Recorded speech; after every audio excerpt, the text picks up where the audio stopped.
నానమ్మని ఒకసారి ఉస్నాబాద్ ఊళ్ళో చూసిన, ఎందుకంటే షాప్ల పంటే తిరుగుతా భిక్షాటన చేయడం ఒకసారి చూసా. అంటే అడుక్కోవడం నానమ్మ. నేను అది ఎక్స్పెక్ట్ చేయలేదు, చూడలే అసలు.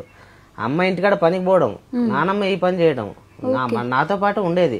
ఒకసారి నానమ్మని అలా చూసిన తర్వాత నేను ఏమనలా, సైలెంట్గా ఇంటికి వెళ్ళిపోయినా. ఇంటికి వెళ్ళిపోయిన తర్వాత నాకు నేను ఆలోచించుకున్నా, ఇది వద్దుగా ఆలోచించడం, ఇలా నాకు అనవసరం అని చెప్పేసి అని. ఈ ఏదైతే నేను చదువుకోవడం, అమ్మ కూలి పనికి వెళ్తుంది, అప్పటికప్పటికి వ్యవసాయం పనులు వెళ్ళిన చోటల్లో ఆమెకు దెబ్బలు.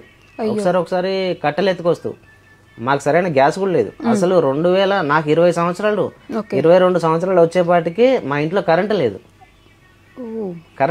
నేను మా చెల్లె నేను ఇంత రూమ్ అయితే ఓ మూలకి చిన్న దీపం పెట్టుకుని దీపం కింద చదువుకునే వాళ్ళం.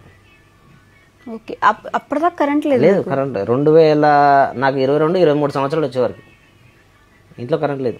ఊరంతా కరెంటు. ఒక కరెంట్ లేని ఇల్లు అంటే ఊళ్ళో మా ఒకటి. మీ నాన్నమ్మ ఎందుకు అంటే భిక్షాటన ఎందుకు చేసేవారు? ఆమెకు పని చేతనకపోయేది, చేయలేదు. ఏం పని చేసిద్ది ఆమె?